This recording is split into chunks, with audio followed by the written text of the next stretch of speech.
Bienvenidos al podcast de Comunidad Cristiana Bíblica Guayaquil, donde escucharás el Sermón de la Semana.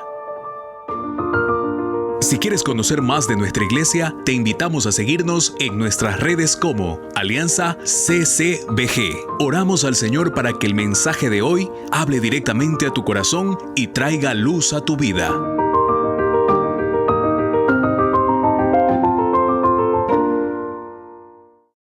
Así que mira el que está a su lado, mírelo y pregúntale, ¿tú eres de la alianza? Pregúntale, ¿tú eres de la alianza? Entonces, si le responde sí, dígale, este es tu seminario, este es el seminario. Somos un seminario que el Señor nos ha permitido ya estar con 97 años. Y cada vez que tengo la oportunidad de hablar de esto, menciono que somos el más antiguo, no el más viejo. Hay una diferencia sustancial entre ser viejo y ser antiguo, ¿no es cierto? Por ejemplo, los jóvenes a veces cuando ya son grandecitos, a los padres nos dicen, papá, tú que estás viejo. Yo le digo, no estoy viejo, soy más antiguo que tú, que es otra cosa. Eso significa que tenemos una trayectoria. Es lo mismo que pasa con el seminario. Tenemos una trayectoria que nos compromete precisamente a poder no solo guiar a las nuevas generaciones, sino también proveer alternativas de estudio. Y el paradigma que tiene el seminario es que está abierto no solamente para hombres y mujeres que quieren tener una dedicación de tiempo completo con exclusividad del ministerio, sino, como ustedes lo escucharon, para que todo hombre y mujer se prepare asumiendo el llamado que Dios nos hace a cada uno de ser sal y luz en el lugar donde usted se encuentra. ¿Qué significa? Que si usted es un profesional, un arquitecto, un abogado, y usted sabe que Dios le está llamando a ser luz y sal allí donde se encuentra, el seminario provee la capacitación de base para que usted bíblica y teológicamente pueda seguir siendo un canal de uso de manos del Señor. Así que de eso se trata el seminario. Muy bien, un placer con mi familia acompañarles en esta mañana. Mi familia se encuentra acá. Gracias, Pastor Javier, gracias, mis hermanos, por permitirnos acompañarles en esta mañana.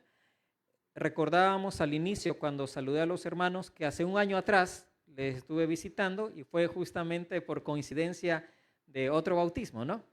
En esta ocasión, asimismo, tengo el privilegio de acompañarles. Y esta silla que está acá atrás, el pastor gentilmente me la colocó porque soy antiguo.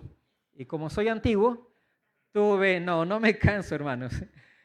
Tuve una lesión en esta semana, entonces si en algún momento necesito sentarme es por una lesión en la rodilla. Y eso se debe justamente a mi antigüedad, hermanos. Vamos a la palabra. 1 Samuel, capítulo número 11. Son cosas que suelen pasar y ya me pasa. Ustedes, quiero felicitarles, hermanos, por estar metiéndose a escudriñar así la Biblia como lo están haciendo. 1 Samuel, capítulo número 11. Cuando el pastor hace un mes atrás me hizo esta invitación en mi foro interno, y se lo dije a mi esposa y ahora se lo digo a ustedes públicamente, le quiero extender esa felicitación al pastor Javier por meterse a estudiar así, seriadamente, textos de la palabra. Y digo textos de la palabra porque los que le servimos al Señor sabemos que hay porciones de la Escritura que a veces nos resultan fáciles abordar y que hasta nos gusta predicarlas. Pero cuando uno va estudiando así de una forma secuencial el texto bíblico, uno se encuentra con pasajes que nos gustaría pasarlos por alto e ir a lo que nos encanta, ¿no? Este no es uno de los más difíciles, pero al verlo en contexto, yo quiero expresarles mi felicitación por meterse así a estudiar la palabra del Señor. Ustedes ya han leído los capítulos anteriores, simplemente quiero hacer una correlación para centrarnos en lo que hoy quiero hacer énfasis antes de leer la palabra del Señor.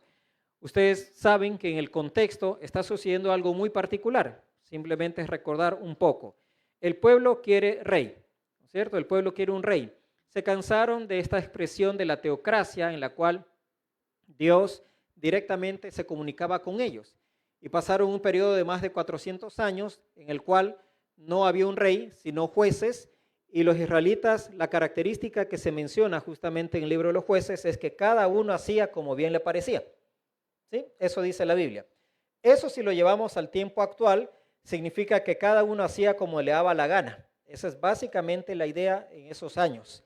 Y se levantaba un juez, y cuando este juez se levantaba y los libraba de sus enemigos, entonces todo el mundo obedecía.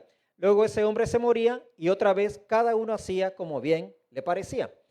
Así que eso puede ser el caldo de cultivo para que algunos lleguen a cuestionar por qué reemplazar la teocracia. Ellos quieren un rey para ya no vivir en una anarquía. Así que el Señor le dice justamente eso a Samuel: no te están desechando a ti, sino a mí. Ponles tal cual ellos quieren. Pero ustedes ya lo revisaron. Él les advierte que el rey va a hacer algunas cosas. Les va a poner tributos, va a llamar a sus hijos a que sean soldados, a las hijas va a llamarlas a que sirvan en el palacio, y etcétera, etcétera. Todo eso se cumple y llegamos justamente al capítulo 9, que ustedes ya lo revisaron. Se lo escoge precisamente a este hombre, Saúl. El 9 y el 10 es toda una historia fascinante y simplemente quiero que ustedes tengan presente, para poder analizar el capítulo 11, cómo va concluyendo el capítulo 10 en relación justamente a la historia de Saúl, ¿no? Saúl es un hombre que es distinto a los otros. La Biblia nos dice que era alto, ¿no es cierto? Era alto, ¿y cómo? A ver, las hermanas, díganlo. ¿Cómo era? Las hermanas. ¿Cómo era Saúl? Alto, de los hombros para arriba, no había otro como el pueblo. Y era también guapo, ¿no es cierto? Guapísimo, dijeron por allá. Ya ese superlativo es interesante. Pero sí, era un hombre muy particular. La historia nos dice que aunque ya está designado, y acuérdense que algunas cosas especiales pasan allí, ¿no es cierto? No solamente que lo ungen, no solamente que él también profetiza entre esta compañía de profetas, sino que finalmente cuando ya Dios le dice a través del profeta, haga lo que él quiera hacer, porque Dios está con él. Eso es relevante para la historia que vamos a revisar hoy. Sin embargo, él, cuando ya llega el momento de reunirse todo el pueblo, él está escondido. ¿Se acuerdan de eso? Estaba escondido por allá. Ya está designado, pero no aparece. Tanto así que creen que no había llegado y es Dios mismo quien tiene que decir, vayan, véanlo, está escondido entre el bagaje, ¿no es cierto? Interesante. Y allá lo sacan y ya lo proclaman rey y todo lo demás que ustedes saben.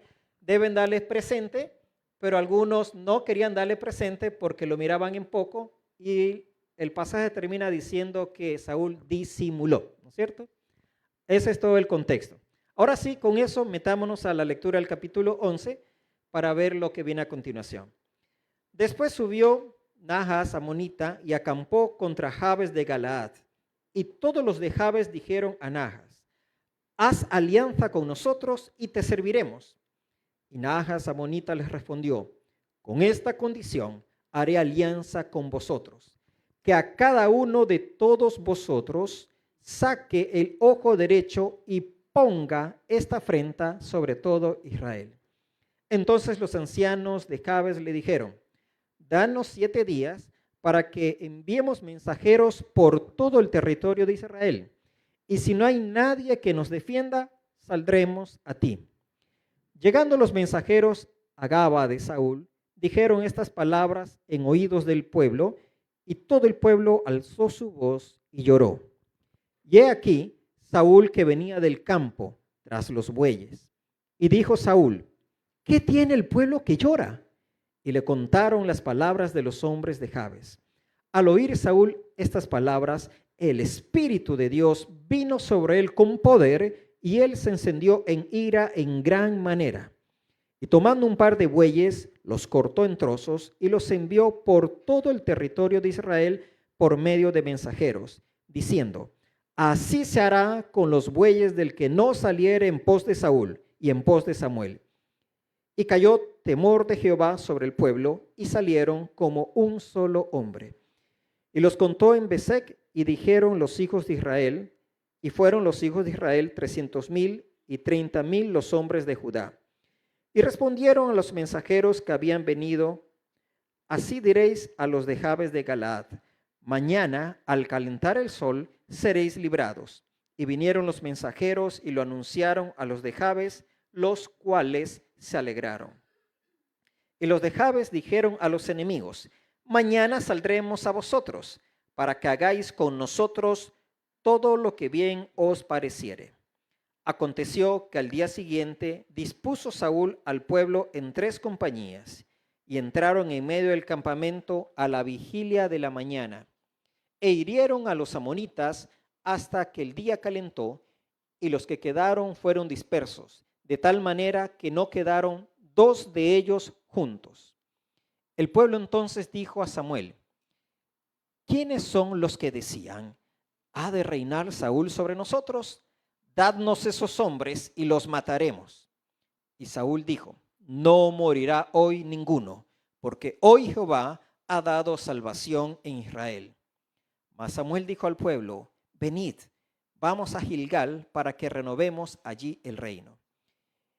Y fue todo el pueblo a Gilgal, e invistieron allí a Saúl por rey delante de Jehová en Gilgal, y sacrificaron allí ofrendas de paz delante de Jehová, y se alegraron mucho allí Saúl y todos los de Israel. Oramos un momentito al Señor.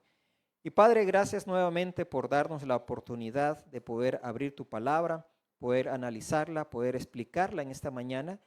Que tu gracia nos asista, Señor, y podamos de ella extraer las verdades que tú tienes para nuestras vidas en este día. Que así sea. Oramos en el bendito nombre de Jesucristo, nuestro Señor y Salvador, y juntos decimos: amén, amén. Muy bien, hoy yo quiero hablarle de algunas lecciones de liderazgo basadas en este texto bíblico. ¿Y por qué hablar de lecciones de liderazgo? Porque cuando leemos esta narrativa, creo yo que están presentes algunas lecciones del ejercicio de liderazgo, ya sea un liderazgo de corte ministerial, como tal vez algunos de ustedes lo hacen con un ministerio aquí en la iglesia, de pronto liderazgo en el ámbito empresarial, laboral, que algunos de ustedes tienen, o de pronto el liderazgo sencillo, que a veces lo vemos como poca cosa, pero el liderazgo que ostentamos dentro de la familia. Si usted es papá, usted ejerce un liderazgo. Si usted es mamá, usted ejerce un liderazgo. Así que estas lecciones son inherentes precisamente a todos aquellos que de una manera u otra, consciente o inconscientemente, ejercemos un nivel de liderazgo. Pero para ir a esas lecciones de liderazgo, yo quiero ir brevemente revisando 4 escenas de este capítulo. Lo he puesto en 4 escenarios para que usted pueda ver de menos a más justamente toda la narrativa y después podamos ir a esas lecciones de liderazgo. Con eso en mente, vayamos otra vez a la lectura de la palabra. La primera escena, el primer escenario, quiero verlo justamente en los versículos del 1 al 4, donde aquí hay una reacción frente a una intimidación. Hay una amenaza de parte de los amonitas. Básicamente la Biblia nos dice, después, y no nos establece cuánto tiempo pasó entre lo que termina el capítulo 10 y el versículo 11. Algunos creen que esto fue inmediato, otros creen que pasó un tiempo. Lo que sí sabemos es que a continuación va a suceder precisamente esta narrativa. Viene Najas amonita y acampó contra Jabes de Galaad y lo sitió. La idea en el mundo antiguo de sitiar una ciudad era reducirla poco a poco. Se le cortaban los suministros y no solamente que había ese proceso de reducción, sino que también había, por decirlo así, una afrenta psicológica. Usted está dentro de la ciudad y afuera están acampando sus enemigos. Usted sabe que la gente que está afuera quiere matarlos. Es cuestión de tiempo. Así que a estos hombres de Jabes de Galaad se les ocurre la brillante idea de decir: haz alianza con nosotros. En otras palabras, vamos a ser tus vasallos. Pero este amonita no quería aquello, quería destruirlos. Así que les manda a decir: está bien, vamos a hacer alianza, pero con esta condición, que cada uno de ustedes se saque, ¿qué cosa? El ojo derecho, ¿no es cierto? Sáquese, quédese sin un ojo. ¿Cómo le llamamos a una persona que solo tiene un ojo? Tuerto, ¿no es cierto? ¿Y usted ha visto alguna persona tuerto alguna vez en su vida? ¿Ha tratado con un tuerto? No. Ha tratado con un tuerto. ¿Un tuerto puede manejar bien? ¿Sí o no? ¿Sí o no? Normalmente no. Tengo un amigo que él y yo conocemos a alguien que alguna vez fue tuerto, ya está en la presencia del Señor. Y ese hombre manejaba con un solo ojo y se lanzaba a manejar con un solo ojo. Imagínese, ¿podía hacerlo? Sí, pero es el doble de difícil todo. Porque usted, por algo, Dios nos ha dado 2 ojos, para que precisamente podamos estar a plenitud de facultades. A más de que va a perder la plenitud de sus facultades, esto es una afrenta de parte de los amonitas contra este pueblo. Querían humillarlos. Y quiero hacer una aplicación en voz alta allí. Hay gente en la vida, y déjeme decirle esto con mucho respeto, que a veces se va a levantar como enemigos contra usted.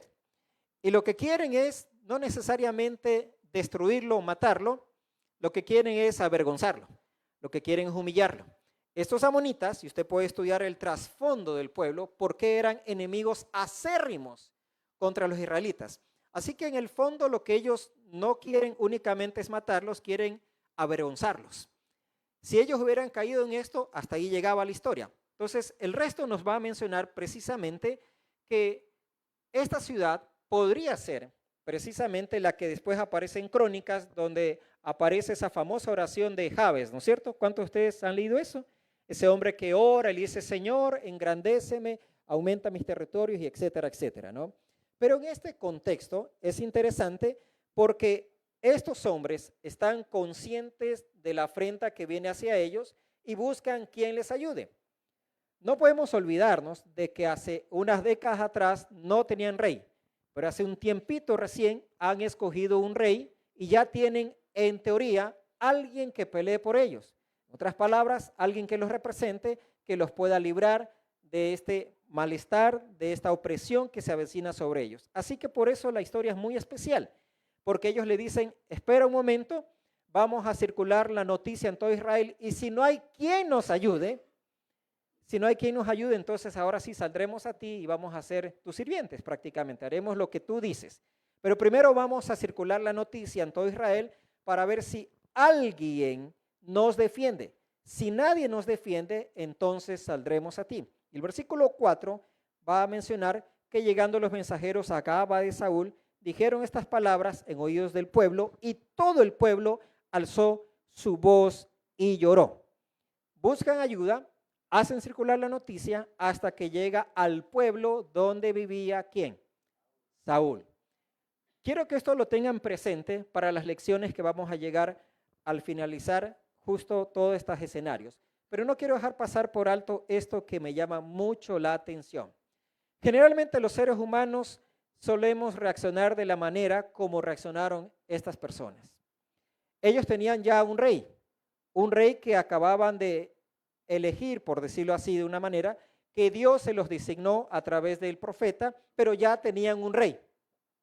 Ya tienen un rey a quien acudir. Pero acuérdense cómo termina la narrativa del capítulo 10. Algunos no lo miraban con buenos ojos a Saúl, lo menospreciaban, algunos se burlaban. También Saúl entre los profetas. Así que por eso, al finalizar la historia, es muy interesante cómo empieza otra narrativa en la cual no acuden de forma directa. Empiezan a ver si alguien en Israel nos puede ayudar cuando ya hay una persona designada. Téngalo presente en su mente eso. El segundo escenario es lo que aparece en los versículos 5 al 7, cuando se une todo el pueblo. Va a haber un líder que lleva a los suyos a unirse como un solo cuerpo. Y esto también es especial. Vamos con los versículos a continuación. Versículo 5. ¿Qué dice que pasaba con Saúl? Y aquí Saúl que venía ¿de dónde?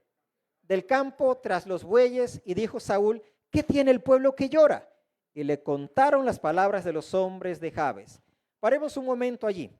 ¿Se acuerdan un poco cómo fue el encuentro del profeta Samuel con Saúl? ¿Se acuerdan? ¿En busca de qué andaba Saúl? Andaba buscando ¿qué cosa? Las asnas de su padre, ¿no es cierto? Y a veces algunas personas lo ven de una forma tan sencilla. Bueno, andaba tras unos burros. Pero hay un poco más detrás de eso. Usted y yo generalmente no nos dedicamos a las faenas agrícolas del campo, o alguno de ustedes aquí que es agricultor. Si alguno de ustedes tiene una finca, puede entender un poco más que de una forma u otra su fuente de producción está ligado no solamente a lo que siembra, sino también a si tiene la maquinaria necesaria para usted poder sembrar. Hoy, en el tiempo actual, donde usted de pronto es un oficinista, es un arquitecto, un abogado, tal vez esto nos queda como distante. Pero para situarnos un poco en el contexto bíblico, estas asnas que se le pierden justamente a su padre, al padre Saúl, son importantes para la labor comercial que ellos hacen. ¿Me explico? En el mundo antiguo, solo la gente que tenía cierto nivel de recursos poseía asnas, no todo el mundo, y servían como un medio de transporte. Así que es muy interesante porque se pierden estas cosas y por eso hay la necesidad de salir a buscarlas. Eso es muy particular. Acá encontramos a Saúl, que es el rey. De hecho, el capítulo 10 menciona que algunos hombres Dios puso en el corazón que le acompañen. Es decir, ya eres el rey y nos ponemos a tus órdenes para que tú nos organices. Y la Biblia no nos muestra qué pasa allí. Simplemente se lo encuentra otra vez a Saúl haciendo lo que él sabía hacer, lo que había hecho toda la vida, que era estar allí con su padre, en la casa de su padre, viendo los negocios de su papá, viviendo de eso, estando allí tranquilo, más o menos. Está regresando él del campo con los bueyes, pero recuerden que ya había sido ungido, ¿qué cosa? Rey, ya era el rey. Había hombres que en el capítulo 10 le dicen, vamos contigo, y están dispuestos a seguirlo. Pero el capítulo 11 lo encontramos a Saúl con los bueyes. Otra vez, no las asnas, pero está con los bueyes. Tenga eso presente en su mente. Seguimos en esta narrativa, en este segundo escenario. Le dicen, ¿por qué está llorando el pueblo? Y entonces al oír estas palabras, el Espíritu de Dios, dice el versículo 6, vino sobre él con poder y se encendió en ira en gran manera. Se molesta por la situación de oprobio que empiezan a vivir sus compatriotas, de verlos llorando, afligidos. El Espíritu Santo viene con poder sobre él, se enciende en ira y mire lo que hace según el versículo 7. ¿Qué hace según el versículo 7? Tomando un par de bueyes, los cortó en trozos y los envió por todo el territorio de Israel por medio de mensajeros diciendo, así se hará con los bueyes del que no saliere en pos de Saúl y en pos de Samuel. Y cayó temor de Jehová sobre el pueblo y salieron como un solo hombre. Esto también es importante en la narrativa. ¿Por qué? Porque se va a lograr una unión de parte de todo el pueblo, pero él, viendo cómo están siendo atacados, el peligro inminente que viene sobre los Jabes de Galaad, los convoca a todos en el pueblo. Pero para eso coge 2 bueyes, los descuartiza, los mata y los envía por todo el territorio. ¿Sí se fijaron en eso? Y fíjense en que detrás hay un comunicado para convocarlos. ¿Cómo logró convocarlos? ¿Cómo logró convocarlos? Los amenazó. Muy bien. Los amenazó y les dijo, así se va a hacer ¿con qué? Con las personas, con los bueyes del que no venga. El que no respalde esta iniciativa, lo que les va a pasar es esto. Voy a mandar a matar a los bueyes de todo aquel que no venga para acá a pelear conmigo. Y menciona justamente con Saúl y Samuel. Y la Biblia dice allí que cayó temor de parte de Dios para el pueblo y todo el mundo empezó a hacer caso. ¿Sí? Esto también téngalo presente allí porque es importante, muy importante. Solemos decir en el seminario, ahí está mi esposa, hay cosas del texto bíblico que resaltan, otras que a veces uno las ve y como que no se notan, pero hay una verdad detrás de la palabra. Es lo que a veces el texto bíblico está ocultándonos o callándonos. Hay una advertencia aquí. Así se va a hacer con los bueyes de todo aquel que no venga a la batalla. Apela a una sanción. Y esa sanción es una sanción de carácter económico productivo. ¿Por qué? Porque los bueyes eran necesarios para la labranza, para producir. Eso es muy importante. Él les está diciendo, vengan a pelear, pero logra convocarlos a través de una sanción. Es muy importante eso. ¿Por qué, siendo el rey, no sencillamente le dice, hey, vengan todos a pelear, vamos a defender a nuestros hermanos? Recuerden cómo termina el capítulo 10. Algunos lo miraban y decían, Saúl también entre los profetas. Otros, en cambio, no le llevaron presente lo que era normal hacer con un rey posesionado. Lo menospreciaban. Parece ser que Saúl sabía que no iban a acudir. Y apela a algo que es muy común desde allí en adelante, casi siempre en todos los gobiernos, en las monarquías, lamentablemente algo que pasa a veces en algunas personas cuando ejercen el liderazgo. Para poder convocar, para poder llevar, para poder unir, a veces se apela a sanciones. Y es lo que hace justamente el rey. Apela a una sanción de carácter económico productivo. Y nadie de ellos va a dejar que sus bueyes sean tocados, porque se va a afectar su economía. ¿Sí? ¿Me estoy comunicando con esto? ¿Sí? ¿Cuántos de ustedes han viajado a los Estados Unidos? ¿Cuántos han ido a los Estados Unidos? Muy bien, ¿no es cierto? Alguna vez hace muchos años atrás, un amigo mío me decía, Pablo, yo le preguntaba primero, bueno, ¿tú te identificas más como demócrata o republicano? Y él me decía, tal cosa. Bueno, y le vi el pueblo y él me dijo, mira, el pueblo depende. ¿A qué te refieres? Depende cómo esté la economía. Era un misionero. Usualmente, un norteamericano se va por un lado o por el otro, depende cómo esté la economía en turno. Si la economía está buena en ese tiempo, entonces la gente vamos adelante con este gobierno. Si la economía está mal, usualmente pensamos enseguida vamos con el otro, porque queremos cambiarlo. Me llamó mucho la atención porque habló de una realidad que es inherente para todos nosotros, ¿sí? Cuando nosotros vemos que nuestros intereses económicos, productivos, son afectados de una manera u otra, eso es algo que puede unirnos. Fuera de eso, hay otras cosas en las cuales pensamos distintos. Usted puede pensar de una manera en cuanto a una normativa que establece el gobierno, yo puedo pensar de otra manera, pero cuando nuestros intereses económicos son afectados, generalmente todos nos unimos frente a un problema en común, ¿sí? Fíjense en que aquí Saúl hace algo muy estratégico. Y esta primera parte de esta escena termina mencionando que salieron como un hombre, un solo hombre, unidos. Le pregunto en voz alta, ¿cuándo fue la última vez que usted se unió como un solo hombre para una causa? Como un solo hombre, es decir, con un solo propósito. Se supone que en la iglesia del Señor Jesucristo deberíamos ser un modelo también para eso, unidos en una misma causa. A veces no es así.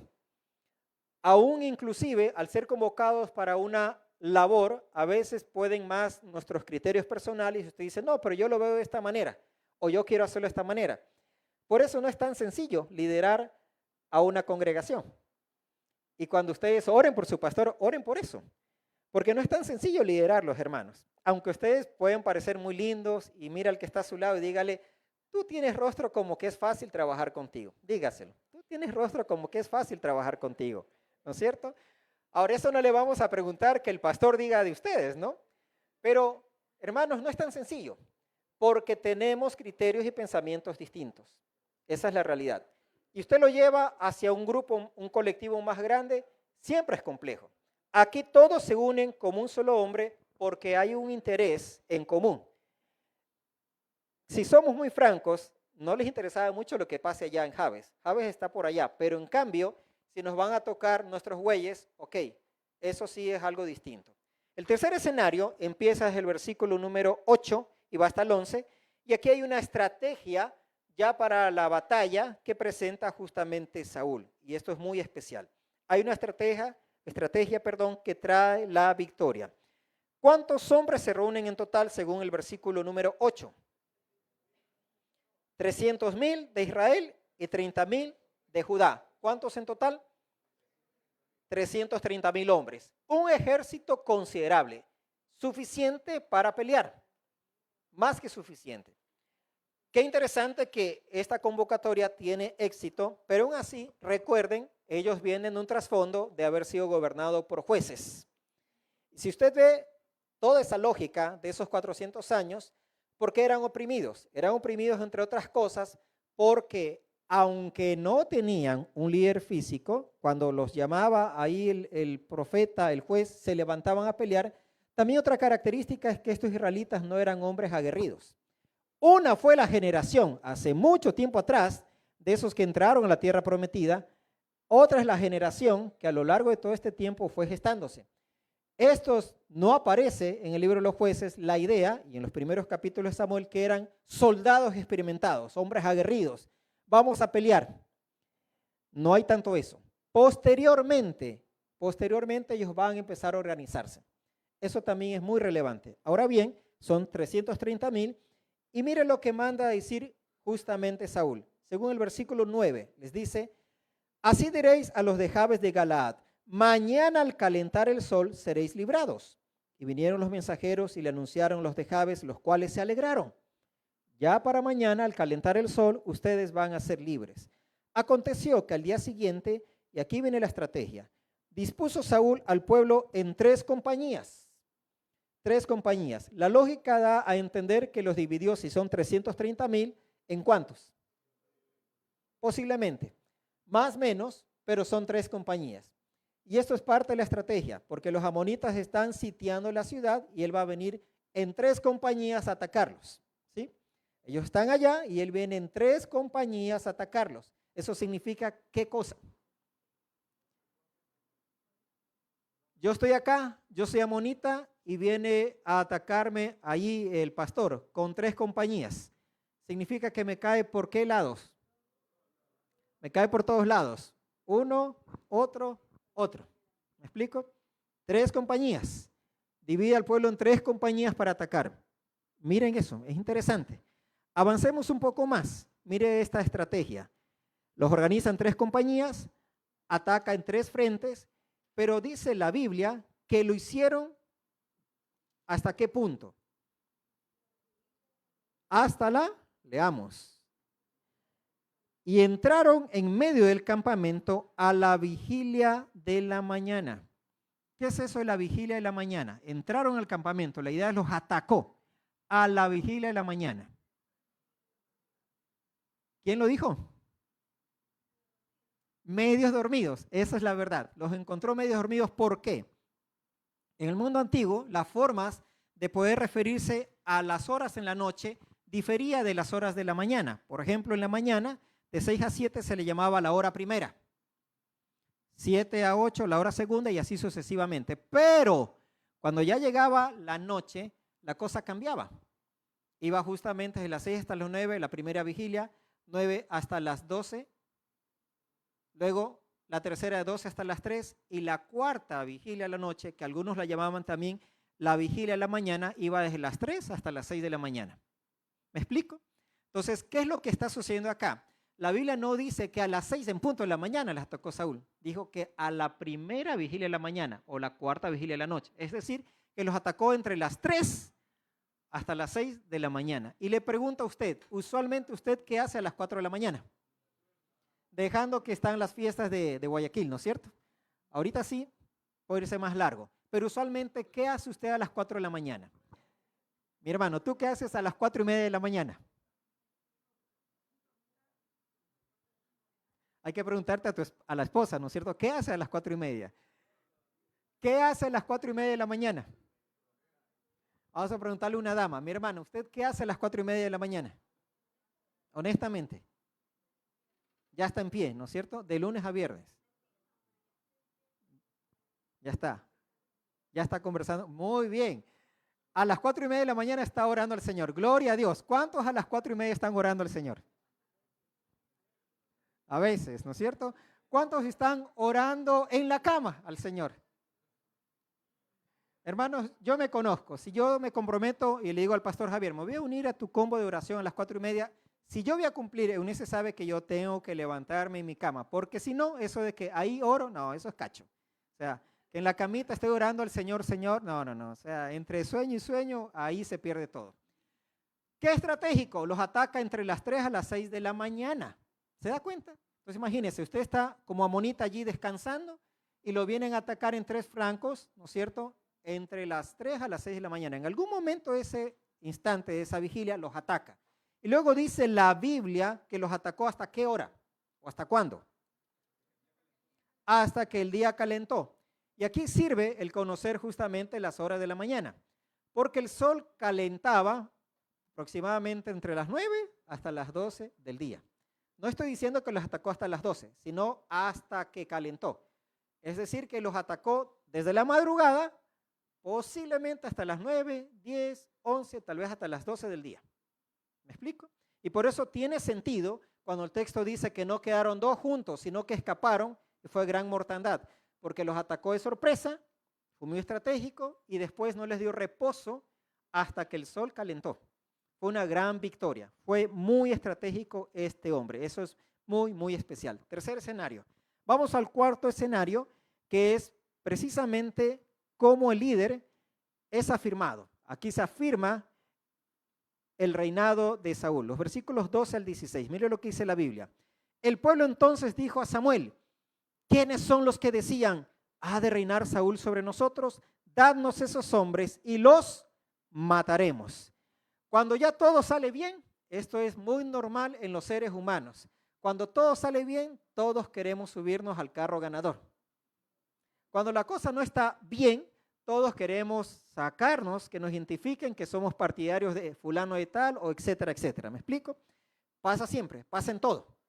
Por ejemplo, yo les pregunto en voz alta, queridos hermanos, a ver, ¿cuántos de ustedes aquí levantan la mano y dicen, yo soy emelecista? Emelecista. Muy bien, eso. Yo también soy emelecista, ¿no es cierto? Aunque estamos bien o estamos mal ahorita. Estamos mal, ¿no es cierto? Pero estamos mal. Si les pregunto, ¿cuántos son barcelonistas? ¿Y cuántos eran barcelonistas hace 15 años atrás cuando casi se va a la B?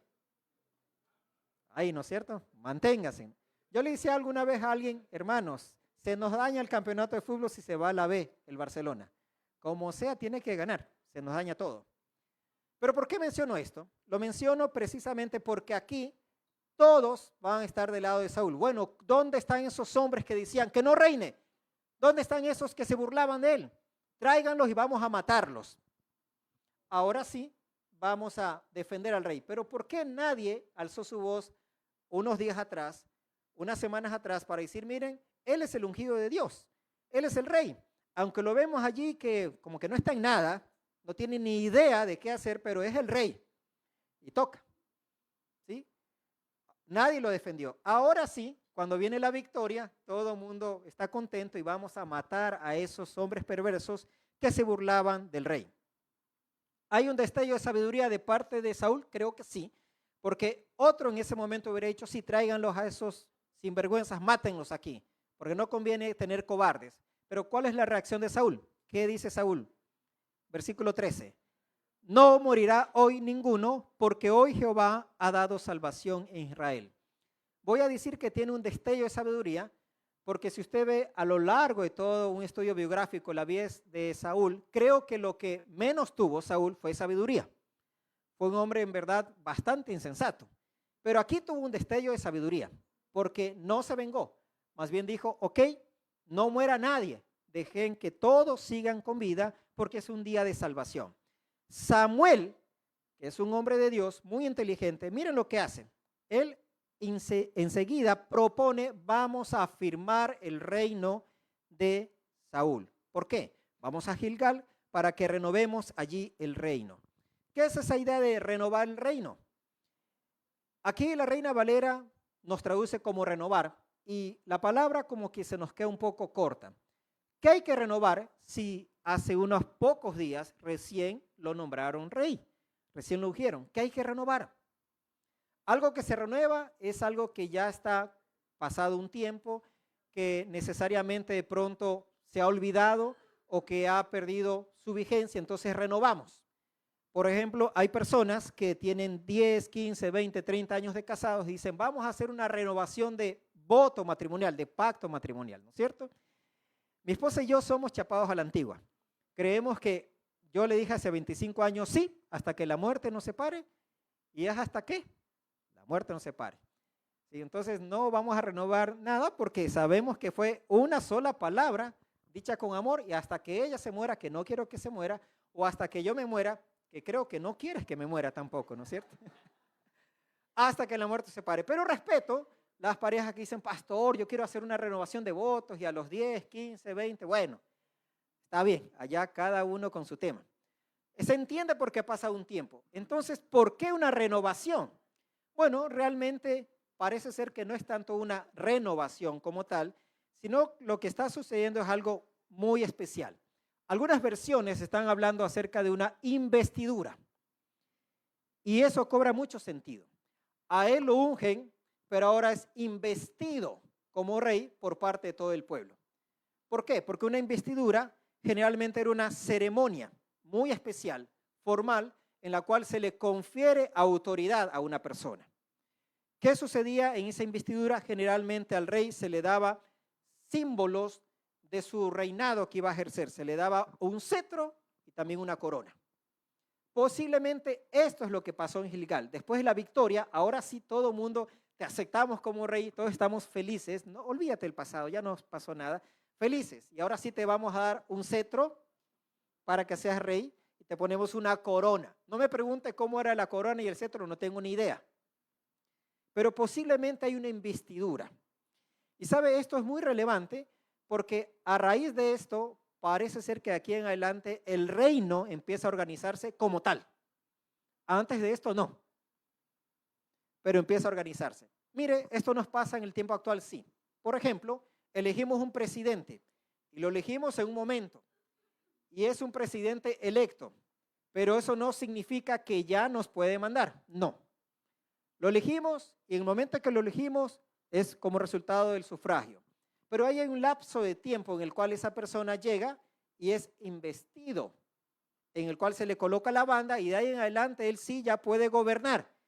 En ese momento puede firmar un decreto y puede decir todos los ecuatorianos, bueno, van a tener que pagar esto, ya, estoy exagerando, ¿no? Pero lo que trato de decir es que el momento que se lo inviste, él ya tiene la autoridad para. ¿Sí? ¿Sí me estoy comunicando? ¿En la vida pasa esto? Sí, sí. Por ejemplo, usted se casa y está casado y usted dice, quiero ser papá y quiere ser papá, pero mientras usted no tenga un hijo, usted no es papá. Y usted puede decir, yo tengo unos sobrinos que los he criado como padre, pero usted no es papá. Usted los ha sustentado, usted los ha acompañado, pero usted no es papá. Cuando esa esposa lo bendice a usted con el fruto del vientre, usted se estrena como papá, como varón. Y qué bueno, ya soy padre. Y será una condición que aunque los hijos sean mayor de edad, usted seguirá siendo padre. Me estoy comunicando con los varones, sigue siendo padre. Sigue siendo padre. Y sus hijos pueden ser ya grandes y usted es tatarabuelo y ellos son abuelos y usted sigue siendo padre. ¿Seguirá siendo padre hasta cuándo? Hasta que se muera. Y usted, la mujer, también es madre hasta el día que usted se muera. Así de sencillo. Así de sencillo. ¿Me estoy comunicando? Ahí usted, por decirlo así, recibió la investidura de la paternidad porque usted ya es papá. Que sea buen padre o mal padre, esa es otra historia. Pero a raíz del nacimiento de sus hijos, usted ya es papá. ¿Cuántos padres hay aquí? ¿Cuántas madres hay acá? Muy bien. Ahora sí, 4 escenarios. Vamos a las lecciones. ¿Se acuerdan que le dije que vamos a ver lecciones para el liderazgo a raíz de esta narrativa? Voy con las lecciones. La primera lección para el liderazgo, recuerde, liderazgo en su propia vida, liderazgo en su casa, liderazgo en el ministerio, en la iglesia, liderazgo en el trabajo, donde quiera que el Señor lo ha puesto. Usted es un empresario, liderazgo allí en su empresa. Primera lección. A veces el liderazgo surge como respuesta a una necesidad, hermanos queridos. A veces el liderazgo surge como respuesta frente a una necesidad. Por eso les hice recordar qué pasó con Saúl. A Saúl se le dijo, eres el rey. Y se esperaba algunas cosas de ese rey. De hecho, por eso me llama la atención que algunos hombres valientes, después que lo ungen, van con él. Porque parece ser que ellos estaban esperando que él tome la iniciativa de organizarlos. Vamos a organizar el reino, pero Saúl, con todo respeto lo voy a decir, parece ser que no sabía qué hacer. No sabía dónde estaba parado en cuanto a esto. Es después la necesidad de esta ciudad que está siendo objeto de ataque la que lo va a forzar a hacer algo. Saúl ya era rey, ya Samuel, recuerden, le había dicho, haz lo que quieras hacer, porque Dios está contigo. Esto es muy especial, porque a lo largo de la Biblia, en contadas ocasiones, Dios le dice a alguien, mira, yo estoy contigo, haz lo que quieras, yo estoy contigo. Ese haz lo que quieras no es haz lo que te dé la gana, sino haz lo que debes hacer. Cuando Dios designa a alguien, cuando Dios llama a alguien, cuando Dios pone en su corazón un llamado, cualquiera que sea Dios está pidiendo de usted que algo haga, que se levante, que tome la iniciativa. A veces hay algunos que lo hacen, hay otros que necesitan un empujón, hay otros que necesitan un bulldozer que venga detrás para que lo lleve y que tome la iniciativa. Parece ser que Saúl era de estos últimos. Y eso yo lo respaldo. ¿Por qué? Porque acuérdense cuando él andaba buscando sus asnas, llega el padre y le dice, levántate, anda, busca las asnas. Parece ser que él estaba allí como tranquilo. Cuando yo hace meses en un devocional leía este pasaje, leemos la Biblia así de corrido con los chicos del seminario, uno de los chicos me dijo, pastor, viendo esto en Saúl, parece que Saúl era Sambo. Era Sambo. Era niño sambo. Le digo, sambo. Pero eso no podemos saber. Por el biotipo, a ver, el biotipo de un israelita debe haber sido, y empecé a decirle, no, pastor, era niño sambo. Le digo, no, no puede ser sambo. ¿Cómo sabes que era sambo? No, era niño sambo. ¿Ya me entendieron ustedes? ¿Sí? Entonces, cuando me la explicaron haciéndome el dibujito, dije, digo, sí, puede haber sido Saúl niño sambo, ¿no es cierto? Porque él después le dice, volvámonos, porque puede ser que mi papi está asustado, ya nos extraña papi, ¿no es cierto? Entonces, qué interesante, que Dios mismo tiene que decirle unas cosas. En el relato hay cosas importantísimas, como que se quedaron toda la noche conversando Saúl con el profeta. ¿De qué hablaron? Ni idea.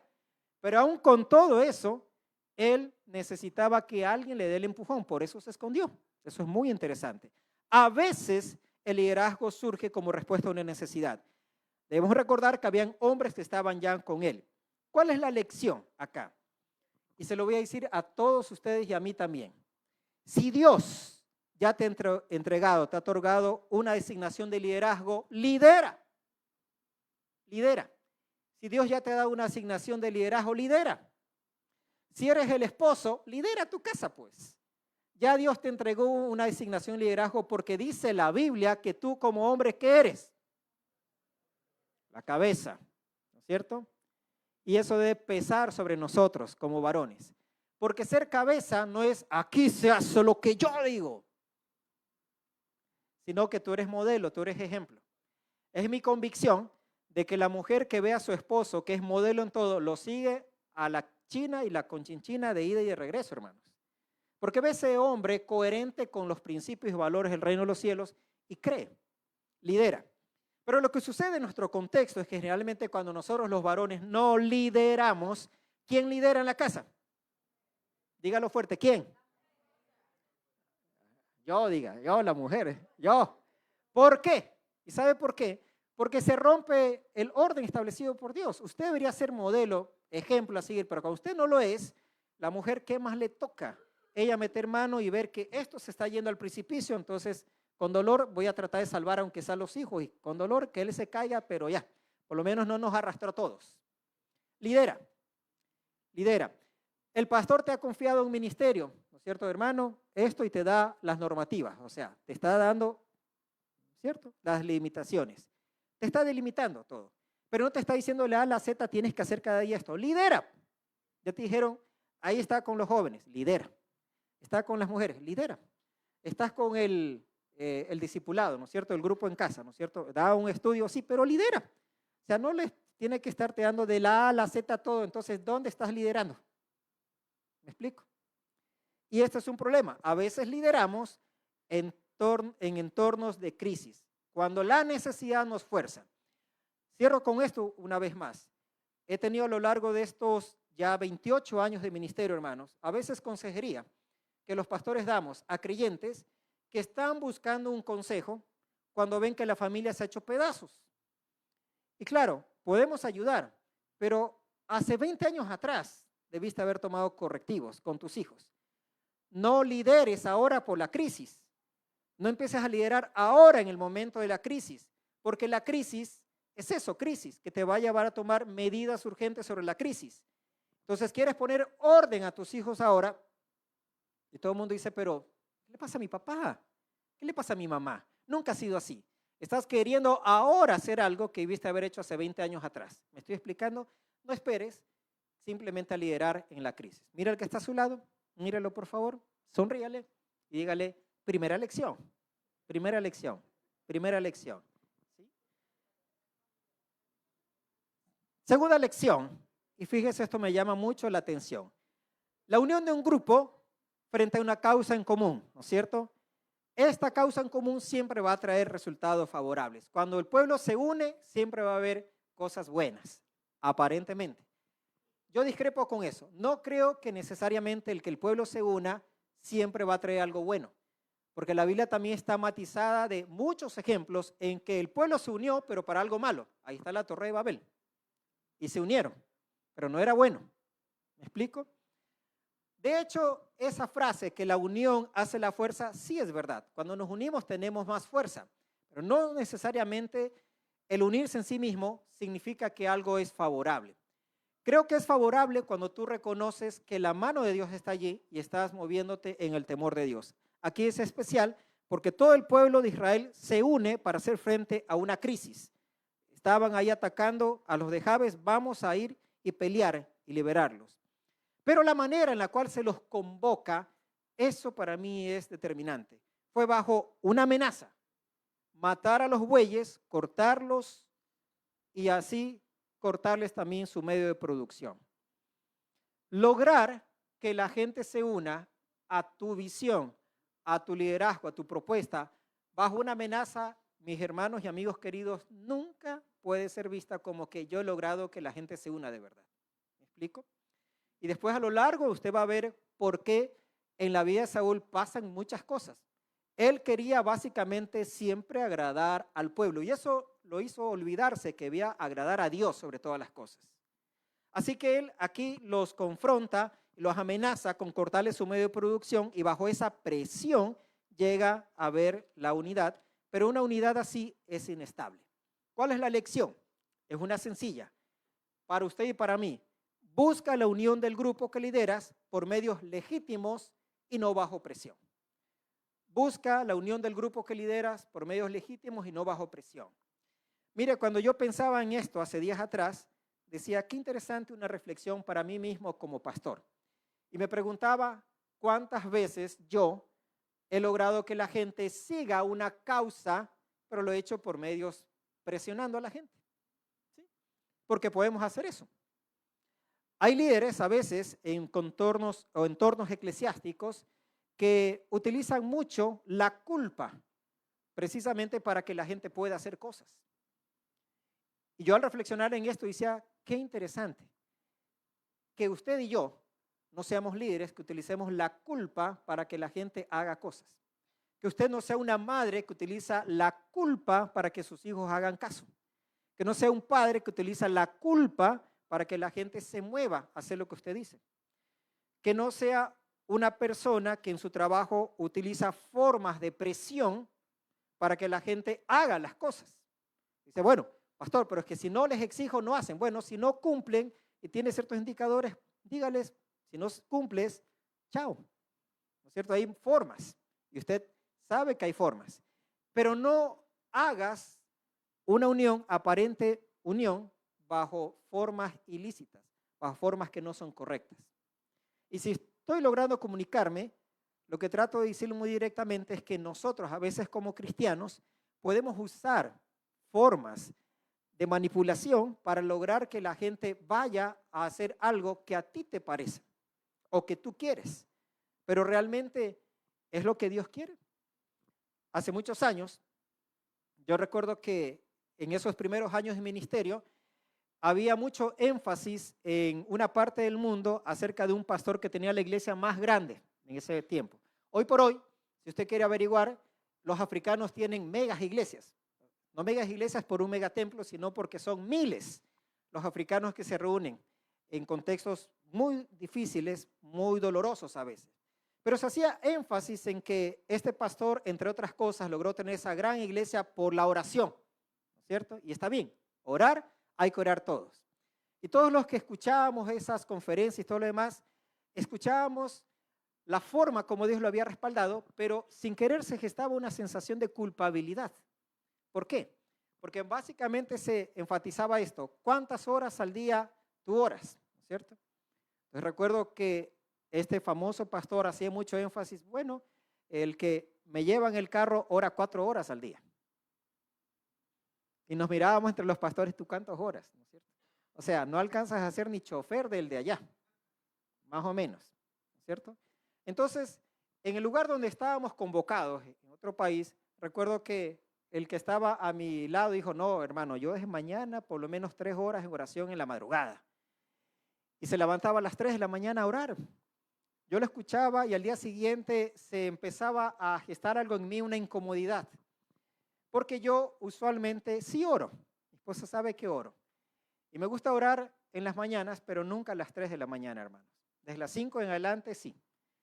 Me levantaba porque me sentía como mal. O sea, él está orando y yo estaba durmiendo. Qué feo, ¿no? Me levantaba. ¿Cuánto me duró eso? ¿Cuánto creen que me duró? la semana que estuve en el evento. Y después llegué y seguía, traté de hacerlo. No pude, hermanos. Y uno dice, Dios mío, por eso es que la iglesia está mal, porque no oramos. Es verdad, tenemos que orar. Pero otra cosa es que tú ores, porque el Espíritu te está llevando, y otras que por una sensación de culpabilidad. Luego metes a la iglesia, yo lo hacía, y dije, hermanos, todos a las 5 de la mañana, ¿no es cierto? Ahora, porque ahí es cuando la presencia del Señor se mueve. Pausa. ¿Quién dijo que a las 5 de la mañana solo a esa hora se mueve la presencia del Señor? No. Solo que yo quería que vengan. ¿Me explico? Y los llevé así.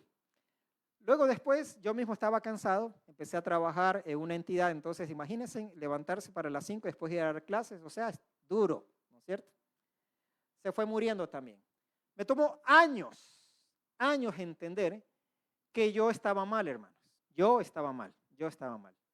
Luego, espontáneamente, ya viviendo en Quito, un día surgió la idea, vamos a levantarnos a las 5 de la mañana a orar con hermanos, los que quieran venir, y vamos a dar un desayunito. ¿Cuántos creen que llegaron? Una buena parte. Y cada vez el desayuno se ponía mejor, hermanos. Cada vez se ponía mejor. Y fue una experiencia de las mejores en mi vida, pero nadie estaba con que, a ver, si tú no llegaste el miércoles, ¿por qué no llegaste? No, sino que era tan espontáneo, tan lindo. ¿Me estoy comunicando? Cuidado con la forma como lideras. Tercera lección, todo buen líder posee una estrategia. Todo buen líder debe tener una estrategia. Un buen liderazgo visualiza lo que anhela ver realizado para el grupo que lidera y tiene una estrategia a corto, a mediano, a largo plazo. Saúl tuvo una estrategia muy clara, los 3 escuadrones, a qué hora atacarles para lograr justamente los resultados. La estrategia de Saúl fue muy puntual y por eso tuvo los resultados que usted sabe en la Biblia. ¿Cuál es la lección? No lideres únicamente para una circunstancia, proyéctate con una estrategia en tu vida a corto, a mediano y largo plazo. Por eso a veces como cristianos tenemos conflictos. ¿Por qué? Porque estamos solamente ejerciendo un liderazgo como respuesta a una situación del momento, del conflicto. Pero yo creo que el cristiano debe proyectarse en su vida, en su ministerio, en su trabajo, en todo, a largo plazo. A largo plazo. A largo plazo. Yo le doy gracias a Dios por tener ahora a mis hijos ya grandes, Yocabet, Danilo, que ya son jovencitos, ¿no es cierto?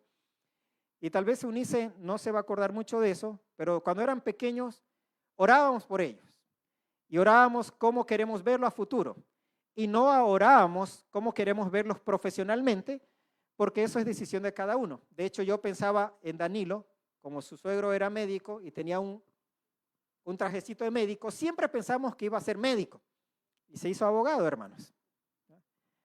Entonces pensábamos va a ir por esa línea, ¿no es cierto? ¿Cuál es el punto? Orábamos simplemente, Señor, guárdalos, ayúdalos, encamínalos bien. Pero nos dimos cuenta con Eunice que eso tiene que ser una estrategia de corto, mediano y largo plazo de nosotros como padres encaminarlos. ¿Me explico? Así de sencillo. Ahora cuando ella y yo viajamos, y por eso Yoquita nos vamos con calma, los amamos mucho, pero nos vamos con calma porque yo sé que en la edad que tienen no van a estar haciendo ninguna cosa ilícita. ¿Me explico? No van a estar haciendo relajo, no van a estar saliendo a hacer cosas que de pronto me llamen y digan, mire, ¿sabe qué? Su hijo, su hija está por allá. O venga rápido porque se chocaron en el carro. ¿Y qué hacía a las 3 de la mañana con el carro? ¿Me explico? O sea, ¿qué haces? Orando a las 3 de la mañana, orando por la ciudad de Guayaquil, ¿no es cierto? No, me logro comunicar, pero decidimos con Eunice, hay que hacer cosas puntuales. Y Eunice fue una mujer de Dios aún inestorbables en algunas cosas, y por eso hoy damos gracias a Dios. ¿Sí? Cuando Yoka tiene amigas como Michelle, yo sé que Michelle no va a salir con Yoka ninguna cosa rara, ¿me explico? Eso es una estrategia corta y mediano y largo plazo. No lidere únicamente frente al problema, porque si no, sus estrategias van a ser para solucionar eso. Piense a mediano y largo plazo. Y la última lección, un buen liderazgo se confirma con el tiempo. ¿Sí? Saúl es confirmado allí en su liderazgo después de esta victoria y ya queda al frente. Pero lamentablemente el liderazgo de Saúl fue malo. Fue un hombre que no llegó a tener temor de Dios. Y eso se lo va a evidenciar en los demás capítulos. Nunca el Dios de Samuel fue su Dios. Por eso hizo cosas terribles que la Biblia nos manifiesta después. ¿Qué es lo importante acá?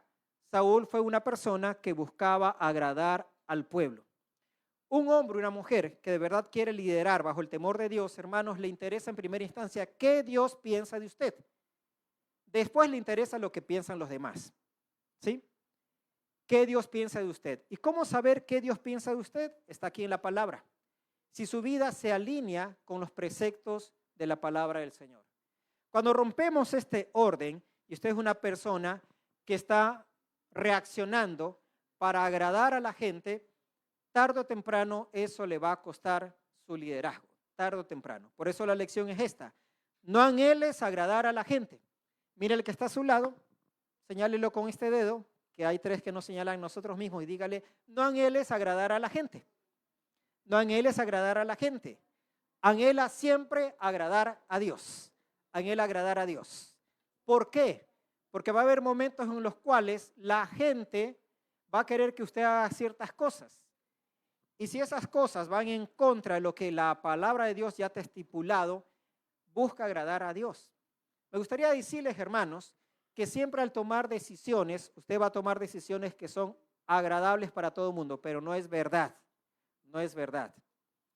Si usted es un empresario, usted va a tener siempre la oportunidad de tomar decisiones de acuerdo a la palabra de Dios, que le honre a Dios, o decisiones que sean populares para la gente que usted trabaja con usted, la gente que está bajo su liderazgo. Pero si eso no está conforme a la voluntad de Dios, manténgase en honrar al Señor, aunque le cueste ser impopular a usted. ¿Me estoy comunicando? ¿Sí? A veces los pastores son sancionados o son cuestionados o son señalados precisamente porque les toca tomar decisiones no tan populares, no tan buenas, como por ejemplo disciplinar a alguien que está en pecado. Y está en pecado y es una persona influyente en el seno de la iglesia, o es alguien muy visible, ¿no es cierto? Y ahora entonces se nos va a caer todo. No, porque esto es del Señor, no es de esa persona, ni siquiera de los pastores. Yo mismo muchas veces he estado en situaciones en las cuales he visto a líderes superiores y digo, pero ¿será? Pero él sabrá por qué. Y en el tiempo Dios confirma por qué esa decisión. Así que, hijos, cuando su mamá toma una decisión y a veces está censurando algo y usted no lo entiende, simplemente ore por esa mujer, pero busca ser una mujer que toma una decisión conforme a la voluntad del Señor. Busca agradar a Dios, no busques agradar a los hombres. Cuando agrades a Dios, tarde o temprano, tu liderazgo en el tiempo también es confirmado, porque la gente ve que ese es un hombre, esa es una mujer conforme al corazón de Dios. Amén. Cerramos entonces 4 lecciones de liderazgo extraídas de este texto bíblico. Primera lección: en ocasiones el liderazgo surge como respuesta a una necesidad, sí. A veces la crisis nos lleva a liderar. No esperes las crisis. Si ya Dios te ha confiado algo, lidera. Lidera tu familia, lidera tu casa, lidera tu esposa, lidera tus hijos, lidera el ministerio donde Dios te ha puesto, lidera si Dios ya te ha designado algo. No esperes reaccionar frente a las crisis. La segunda, la unión del grupo frente a una causa en común trae resultados favorables, sí, pero cuando se unen bajo un propósito de Dios. Unirse para otras cosas puede ser fatal. Y quiero una vez más enfatizar esto. No necesariamente estar juntos significa que estamos juntos en una causa correcta. A veces los seres humanos nos unimos para causas que no son correctas, no son justas. ¿Sí? Cuidado con eso. Tercera lección: todo buen líder siempre tiene una estrategia. Busque ser un hombre o una mujer con una estrategia ahora, a mediano y largo plazo, y finalmente un buen liderazgo se es confirmado en el tiempo. ¿Cuándo? Cuando busca ser conforme al corazón de Dios, agradarle a Dios. El Señor nos ayude, hermanos, y nuevamente felicitarles por disponerse a estudiar la palabra de la manera como están haciendo. ¿Cuál de esas lecciones usted necesita? Que usted mismo en su foro interno lo pueda reflexionar. Si usted necesita levantarse a liderar algo que ha estado soltando en su vida, no espere que la crisis llegue, sino empieza a liderar ya. Haga los cambios que tenga que hacer. Oramos al Señor. Gracias por escuchar el podcast de Comunidad Cristiana Bíblica Guayaquil. Apreciamos que te hayas dado el tiempo de escuchar este mensaje. Te invitamos a suscribirte a nuestro podcast para que seas parte de esta hermosa comunidad. Que el Señor te bendiga.